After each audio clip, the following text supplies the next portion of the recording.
so much. Oh, wow. Before I begin, I want to start off with a question. What is leadership to you? Can anyone please raise their hand? Yes. Being able to have influence on a mass of people. Massive people. Why do you think that's leadership? Because in order to lead, you need a crowd. You need followers. So you need a followers to lead. Okay, that's correct. Are there any other aspects of leadership? Yes. To lead people in the right direction. Okay. So who determines what is the right direction? Is it the leader? Is it the followers? Do we decide? Leader. Okay. Now, what I'm going to be talking about today is a lot of different aspects, right? Leadership is one quality. And I'm going to talk about why it's a personality trait today. But beyond that, it's manifested in different forms, in different actions that we take every single day of our lives. I want to start off with a larger general accepted idea of leaders, right? Which was brought up, which is that leader is someone that has followers behind them, right? But it's not the same thing as being a boss. Why? Because of Yes. A boss just bosses people around and tell them what to do. A leader helps them. Yeah. A leader inspires and motivates someone. And a boss controls you, right? They force you to do something. That's not always bad. Sometimes it's necessary. But a leader is one that takes you beyond. And that's another key important part that I want to talk about today, which is this idea of horizontal and vertical leadership. If I was to tell you that there's a CEO of a company, would you be inclined to think that they were a leader? That seems about right, correct? It turns out that that may not always be the case, because leadership is understanding that you do not always need a title, an external name associated with who you are. You do not have to be the CEO. You do not have to be the president to show leadership qualities, because leadership is a part of who you are. Right? Every single action that you take, do you take the initiative behind that action? Right? Do you plan what you are going to do? Do you know what you're going to do and why you do it? And those are all parts of leadership. Now, leadership is very difficult to define. As you may notice, I've been throwing out a lot of different characteristics of leadership, and the reason why that's the case is because leadership is different for everyone. What leadership is for me may not be leadership for you, or my dad, or Mr. Play. And so the most that I can offer today are 3 stories that I've chosen. And these stories help encapsulate my journey in figuring out what I wanted to do and the way in which I wanted to lead. And this first story is a story of an organization that was brought up in the introduction, Toastmasters. Now, in New Tampa, which is a little bit north, there's a lot of these programs called youth leadership programs that are done. In fact, a lot of them are done at libraries like this one. And the thing about these programs is that they're generally filled with a lot of students. Their parents sign them up. They show up. They give the speech. They are looking to go home. And then after the 2 hours are done, they go home. And the thing is that these kids, even if they did not realize it, would gain a lot out of this experience in the practice and the motivation and the experience they gained from giving these speeches. That sounds painful enough, right? Going and preparing in the week and then showing up for 2-hour sessions every single weekend. What if I told you that someone decided, I'm not going to say who, someone decided that I would show up there, not even as a participant, every Saturday for 2 hours in the morning, from 8 to 10, or sometimes from 10 to 12. Not even to speak, but to sit in the back and just to listen, and sometimes sleep. That was only right? That sounds like there's not really a purpose behind that, right? But that's not always the case. See, the reason why I had to go through that is because I was not allowed to participate. Why? Because I did not show the leadership and the motivation I was expecting. If we rewind the clocks 1 year before I started to show up at these programs and sit in the back when I was in the 3rd grade, in my 2nd grade year, I had been invited to join one of these programs. And so I did, and we showed up to 2 sessions. And to put that in context, there's 8 overall sessions. In order to be a completer of the program, you have to go to at least 7 of those sessions. Right? How does that reflect? Right? I was in the 2nd grade. I was not even old enough, technically, going to Toastmasters to be a part of that program. And I got special permission to go. And I showed up to just 2 of those sessions. I don't mean to say that, to say that's the model or the example, right? Sign up for something and then pull out. No. My point is that the average person would say, you should probably pull out of the program, right? You've already messed up. That's it, right? You're done.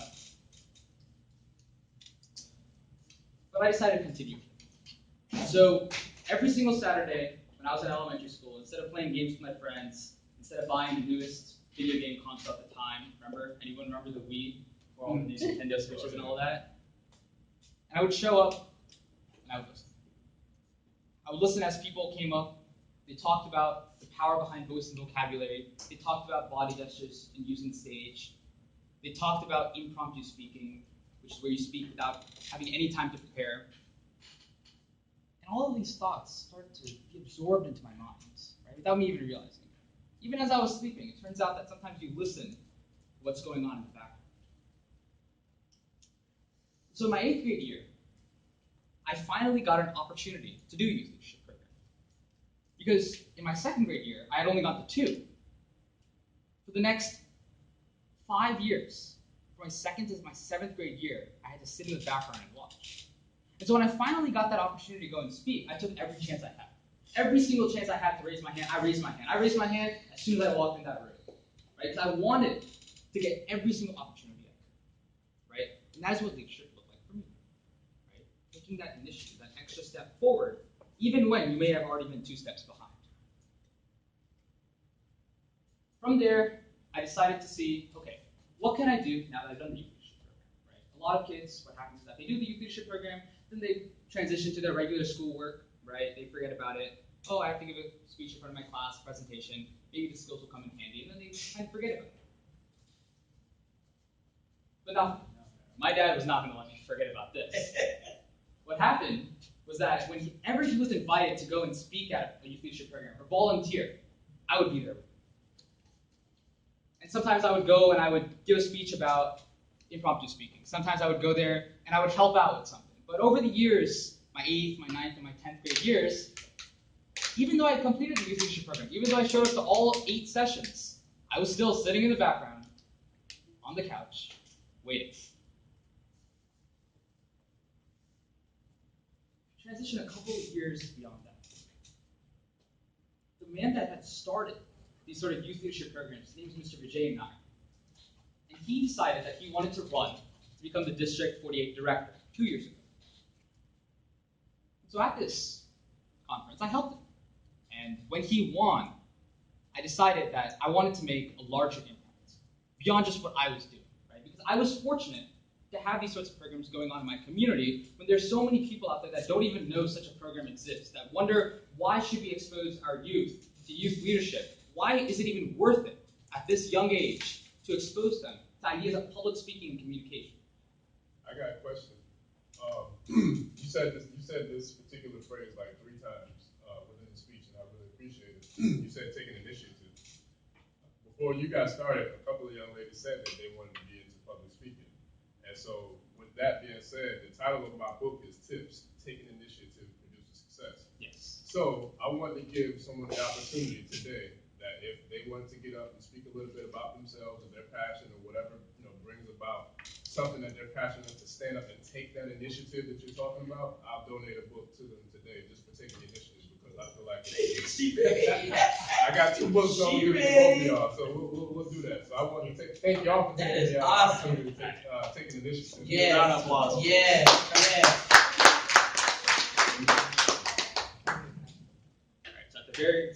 Towards the end of my speech, there was going to be a little bit that I was going to expand on that, but we'll get back to that. Okay.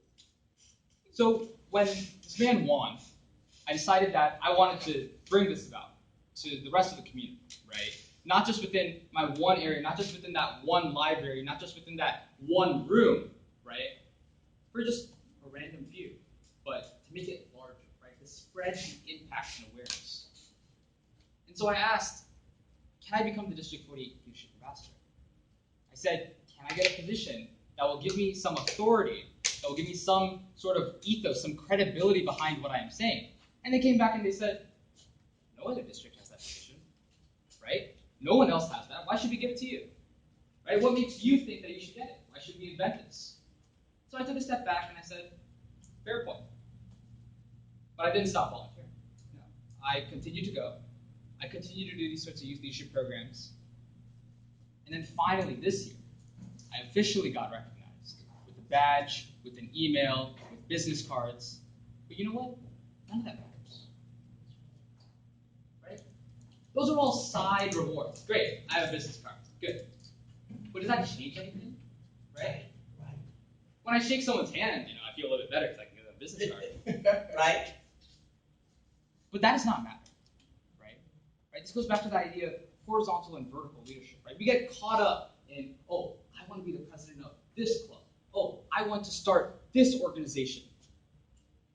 But we do that without even taking a step back and saying, how can I be a leader in the first place? And that kind of goes into my second story.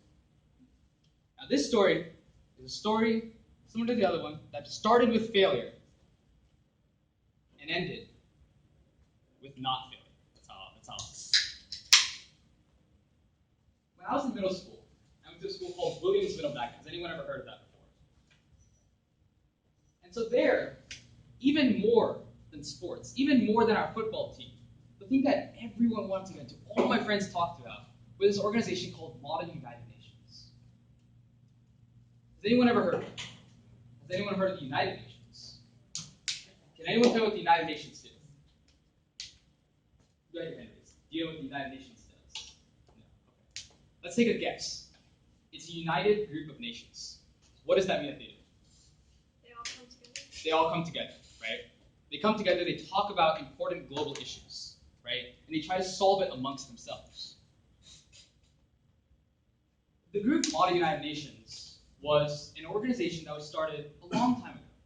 And what they do is they provide high schoolers and college students with the opportunity to represent countries around the world and represent them in general assemblies and things like the Security Council, so on and so forth. And the idea is that you go there, you build these sort of networks, you build relationships, you give speeches in front of everyone that's in the room, and you pretend like you're in a real United Nations meeting. It's a very prestigious thing, and at my school, everyone wanted to join that. During the tryouts, it was 2 days, 50 people would show up, and everyone would be giving speeches, and we would be doing mock essays, and we'd be constantly fighting, always competing to see who would get that last spot. And so when I found out about this in my 6th grade year, I said, okay, I'm going to try for this my 7th grade year. I picked up the paperwork, kept it on my bedside stand. I never touched it.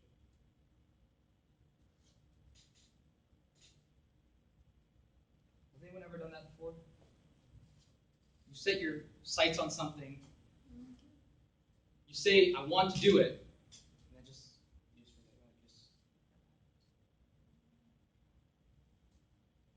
October 10th. I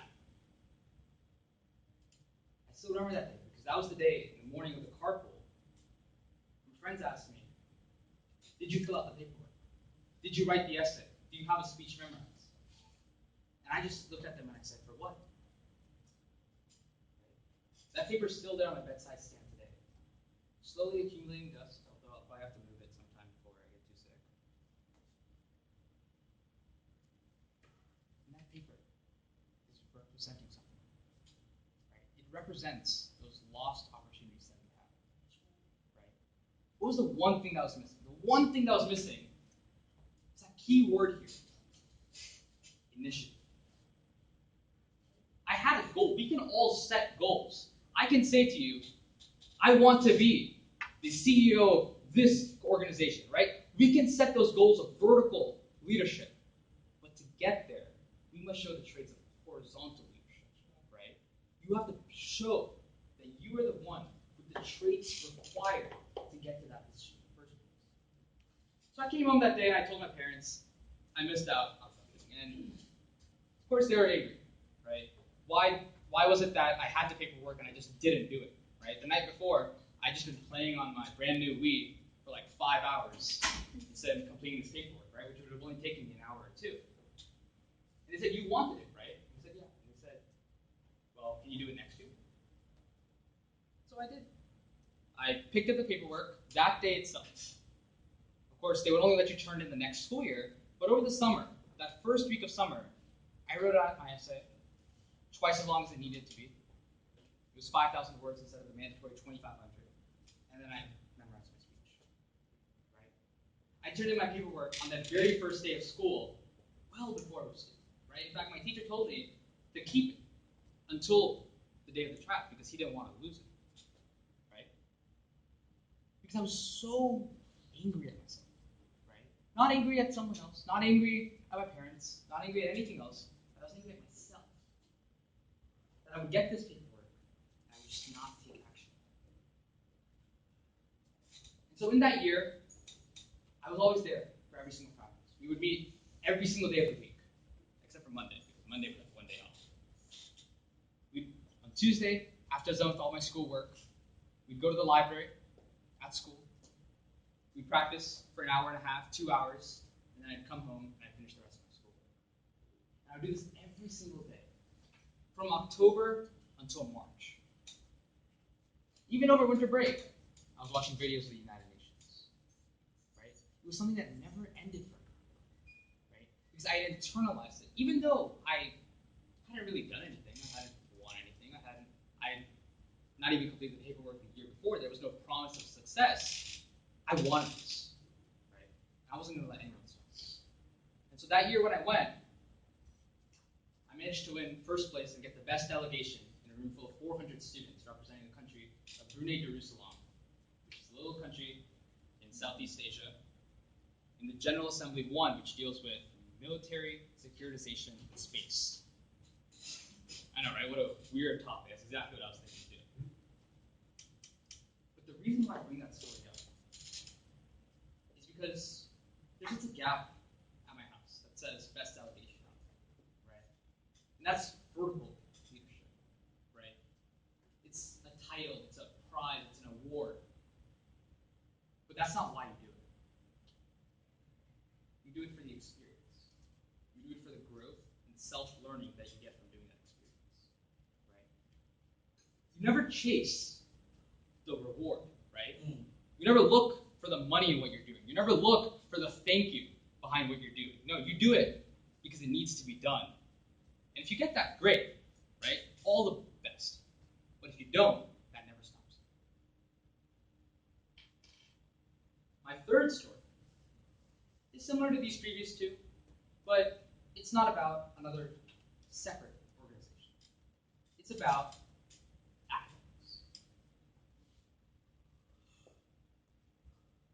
A lot of people think that leadership inside the classroom comes in one of two ways. Does anyone want to guess either of those two ways? Yes. Grades. Okay, well, I was thinking a separate two, so I guess there's three. Anyone else want to take any more? Yes. Respect. Respect, yes. Okay. Are there any activities that you would do? Sports. Sports. SGA, right? So organizations. So I'll just go ahead and tell it because I seem to have phrased the question incorrectly. But what I was looking for, or at least the answer that I had in mind, was that people often think that it's group work, right? When you're in an organization such as SGA, your student government, right? When you're in a group of other people, leadership is important. And when you're giving presentations in class, leadership is important, right? That's what we generally think of your regular school class-to-class activities would involve, right? You don't really need leadership when you're solving a math problem, right? That seems kind of weird to say. Right? Am I the only one that thought that? Or? No. Okay, just making sure. People see leadership as this external thing that only applies in certain situations, right?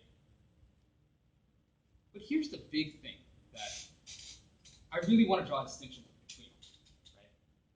Leadership is a part of who you are. It's a personality trait. And public speaking is a tool that leaders use. Right? Even if you are a great speaker, if you do not have those characteristics of leadership, right? All the ones that we've been talking about this entire time, right? Not chasing after the reward, but chasing after the journey itself, right? If you're just looking for the title, right? That's not at all what we're talking about, right? That's something completely different, right?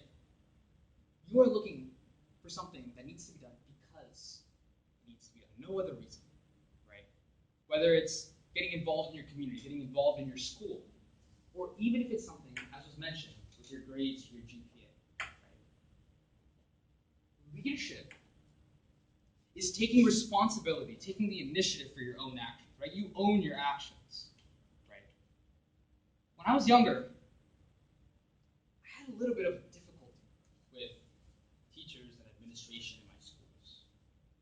Right? They would give me an assignment, I would finish it, there wasn't another assignment, and I did not know what to do.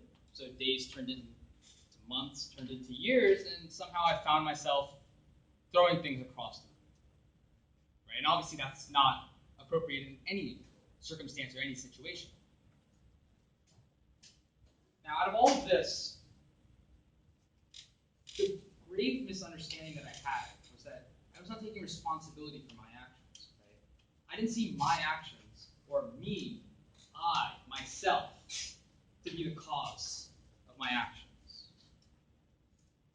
Right? I always saw it as an external principle. Oh, it's not my fault. It's their fault that they're not giving me enough work. Or it's their fault that they're not doing this, right?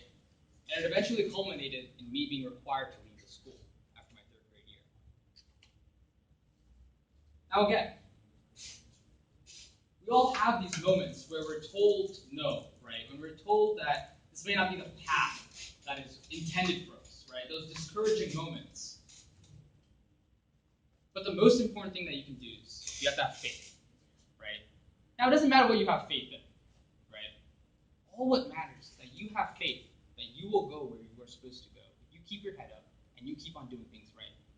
Even if you don't have that vertical leadership, you will always have that horizontal leadership, and no one can ever stop you from doing that, right? And so then from there, getting kicked out of that school was one of the greatest blessings that I've ever received in my life. Because a year after that, I went to a different school, Roland Park, KA, which is an Ivy school, right? Yes, right next to my Jefferson? Yeah. And I would go there, and it was nowhere near my house. My house was more than an hour away. So we would leave at 5 in the morning, go all the way out there. I would go through all my classes, which gave me more work than my 8th grade year at Williams did. And then I would stay in the host program for another 3 hours, and then I'd come home at 8, and then I'd start my work. Right? That doesn't sound like the ideal way to spend your 4th and 5th grade years of elementary school. But it taught me something. It taught me that those teachers didn't care if I showed up and said, oh, I didn't have time to do my work. They didn't care if I said the work was too hard. Right? And it's not because they were mean. It's because they knew what they were doing. Right? I had to take leadership. Right? No one else. My parents couldn't do it. The teachers can't do it. You have to take leadership for yourself. Now, I've given these 3 stories. And it's very easy to hear someone else, right? You can always go on YouTube, you can look up leadership, you'll find someone like Simon Sinek, and he'll be talking, or someone else will be talking, you'll find a TED Talk, and they'll be giving these stories of leadership, and you sit back and you say, wow, great speech, what a good story. And then you just continue on with it, right? Which is why I want to spend these last few minutes of my presentation talking about what we can do. Not you, not I, but what we can do. I've talked about a lot of different aspects of leadership, and as I mentioned before, it's a little bit difficult to define because it looks different for everyone. But there are a couple of common things, and the first one is you need to set your goal. You need to set a vision of what you want to do. What is it that you want to have? Right? 10 years from now, and you're looking back, what is it that you want to say, I did, instead of I wish I did? 3 years from now, where do you want to be and why? Right? Make sure it's for the right reasons. 3 years from now, you don't want to be just having money, right? 3 years from now, you want to be doing something that you enjoy and that you love, right? But you can't sit back and say, 3 years from now, I want to be the CEO of a big company, right? Well, who's going to bring that to you? A big company? Why? Right? You have to break it down, right? I can't break it down. Your parents can't break it down for you. You have to be the one to say, this is what I want, and this is how I'm going to get there, right? From where you are 3 years from now, to where you are 1 year from now, to where you are 6 months from now, to where you are tomorrow. Right? A big thing that people always say is, oh, I have this big goal that I have, but it's too late for me to start it, right? I can't start it now. Right? We're already too far beyond.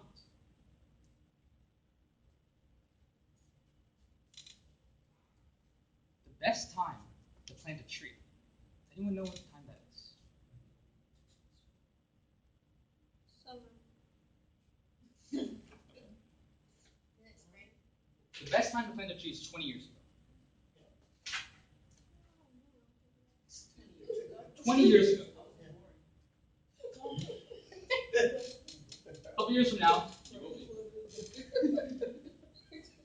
But the point is that a tree is what we want, right? It has fruit, right, that we can enjoy, right? It's sustainable. Nothing will knock it down. But it all came from a seed. But the second best time to plant that tree is now. Right? Because we can't go into the past. We can't change that. But 3 years from now, you don't want to say, oh, I wish I'd done that 3 years ago.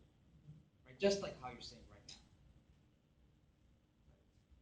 The second part of that is determining where you want to go. Right? You know that you need to go somewhere. But it's up to you to figure out how you want to get there. Now, for me, what I decided to do was get involved with as many different organizations and activities as I possibly could. Right? I would go and I'd volunteer for all sorts of different kinds of people. Right? It didn't really matter who or what or where. I'd just show up and I'd help out. Right? I helped out at Feeding America. I went to my mom's office and I helped out there. I went to my dad's office. I talked to a couple of people that are involved in business. I talked to people that are involved in hospitals. Right? I showed up. I said, hi. What do you do? Right? It's just as simple as that. Right? Why? Because I was the one doing it. Right? It wasn't my parents going and asking. It wasn't someone else external going and asking. I was taking responsibility for my own actions. And so as I leave today, I'd like everyone to remember just a couple of things. Even though I know I've been talking for a long time, telling stories that you probably have. You are the reason that you lead. You succeed. The question is, how do you get there? You can get there however you want. Your path there may look like a bunch of U-turns. Right? You may be going in the wrong direction for you. But if you don't start that car, if you don't go in that direction that you want to go, you will never find it. Right? So as I leave, just a couple of things to consider. There are a lot of different places you can take leadership in. You can take leadership within your school. You can take leadership within your community. And one of the things that I did for leadership within my community was start a nonprofit called National Student Speakers of America. And what we do is we do workshops at libraries throughout the area, and we record these workshops and we upload them to our website, www.nationalstudentspeakers.org. And we do this so that way people can have an online database of resources specifically geared toward public speaking, right? Which is very difficult to find in the effective manner that we do it. So as I leave, I know I've said that multiple times.